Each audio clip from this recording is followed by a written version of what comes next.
नमस्कार, मैं हूँ doctor Divya Kumar, senior consultant obstetrics, gynaecology and infertility, accord super speciality hospital, greater Faridabad से। आज हम डिस्कस करेंगे एक बहुत ही इंपॉर्टेंट टॉपिक के बारे में, और आज का टॉपिक है इक्टोपिक प्रेगनेंसी। इक्टोपिक जैसे कि नाम से ही एपरेंट है, मतलब प्रेगनेंसी जब वो सही जगह नहीं लगती है तो उसको हम इक्टोपिक कहते हैं। प्रेगनेंसी यूजुअली क्या होता है, fertilization happens in the fallopian tube.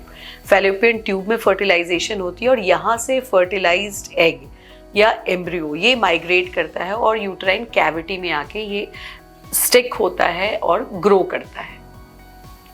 But ectopic pregnancy में ये वाला स्टेप नहीं हो पाता है और ये प्रेगनेंसी यूट्रस के बाहर ही ग्रो करने लगती है। यूट्रस के बाहर ये जो सबसे कॉमन साइट है जहाँ ये ग्रो करती है वो है फैलोपियन ट्यूब। इसके अलावा ये ओवरीज में भी ग्रो कर सकती है, कभी कभी एब्डोमिनल कैविटी में ग्रो कर सकती है, कभी यूट्रस के माउथ जिसको हम सर्विक्स कहते हैं वहाँ भी ग्रो करने लगती है। तो इन सारे साइट्स को हम इक्टोपिक प्रेगनेंसी के नाम से जानते हैं। इक्टोपिक प्रेगनेंसी एक लाइफ थ्रेटनिंग कंडीशन हो सकता है अगर ये टाइमली डायग्नोज ना हो। अब हम जानते हैं कि इसके साइन सिम्टम मतलब इसके लक्षण क्या होते हैं।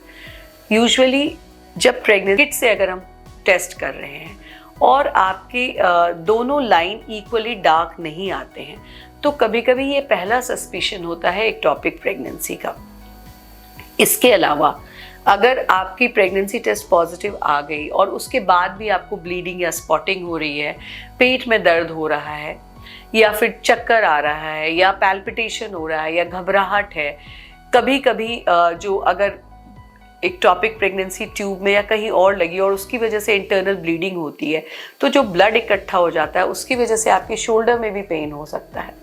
तो ये सारी चीज़ें इशारा करती हैं इक्टोपिक प्रेगनेंसी के ऊपर। इक्टोपिक प्रेगनेंसी को डायग्नोज करने का तरीका बहुत सिंपल होता है, जैसा मैंने आपको बताया। सबसे पहला डाउट तब जाता है जब हमारा प्रेगनेंसी टेस्ट हमने किट से किया और दोनों लाइंस इक्वली डार्क नहीं आई। उसके बाद यूजुअली डॉक्टर्स आपको बीटा एचसीजी कराने बोलते हैं। बीटा एचसीजी एक ब्लड टेस्ट होता है, ये इसके वैल्यूज से हमें पता चल जाता है कि प्रेगनेंसी है या नहीं। बट एक हम सीरियल बीटा एचसीजी भी कराते हैं, यानी आज कराया और उसके 48 आवर्स के बाद हम कराते हैं। 48 आवर्स के बाद अगर ये बीटा एचसीजी के लेवल्स डबल या उससे ज़्यादा नहीं होते हैं तो ये भी इंडिकेट करते हैं इक्टोपिक प्रेगनेंसी की तरफ या कभी कभी वीक प्रेगनेंसी की तरफ, या अगर कोई प्रेगनेंसी अबॉर्ट कर रही है उसकी तरफ। तो ये दूसरा तरीका है। और जो सबसे आई कैन से जो सबसे इजीली एसेसिबल टूल है हमारे पास, जिसको हम बोलते हैं अल्ट्रासाउंड, या इसको हम या तो ट्रांस एब्डोमिनल कर सकते हैं, बट अगर हमने ट्रांस वेजाइनल सोनोग्राफी कर ली तो ये बहुत जल्दी हमें डायग्नोस हो सकता है। और सबसे इम्पॉर्टेंट है कि आपके लक्षण, बीटा एचसीजी की लेवल और एक अल्ट्रासाउंड की रिपोर्ट, इन तीनों को मिला के हम बिल्कुल 100% डायग्नोस कर सकते हैं कि इक्टोपिक प्रेगनेंसी है या नहीं। इक्टोपिक प्रेगनेंसी को हम जितनी जल्दी डायग्नोस कर लें उतनी आसानी से उसका इलाज हो सकता है। अगर हम उसके ट्रीटमेंट की बात करें या मैनेजमेंट की बात करें तो मेडिकल मैनेजमेंट हो सकता है या सर्जिकल मैनेजमेंट हो सकता है। मेडिकल मैनेजमेंट के लिए हम यूजुअली इंजेक्शंस देते हैं और उसके बहुत स्ट्रिक्ट क्राइटेरिया होते हैं।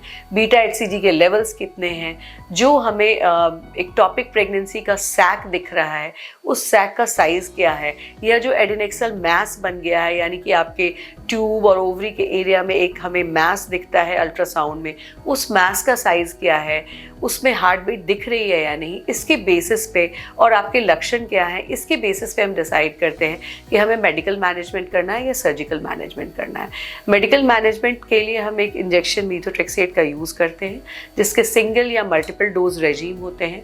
अगेन वो इंडिविजुअलाइज किया जाता है depending on your symptoms and the level of your beta HCG.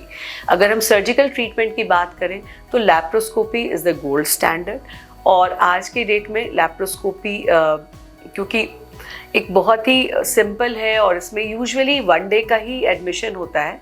कभी कभी अगर बहुत ही ज़्यादा अंदर ब्लड आ गया या ब्लीडिंग की वजह से खून की कमी हो गई, ब्लड चढ़ाना पड़ गया, उस केसेस में एडमिशन प्रोलॉन्ग होता है। अदरवाइज लैप्रोस्कोपी के थ्रू बहुत ही आसानी से हम ये ट्यूब वाली प्रेगनेंसी को हटा सकते हैं और अंदर जो ब्लड इकट्ठा है उसको क्लीन कर सकते हैं, और यूजुअली सेकेंड डे या थर्ड डे आप डिस्चार्ज होकर घर भी जा सकते हो।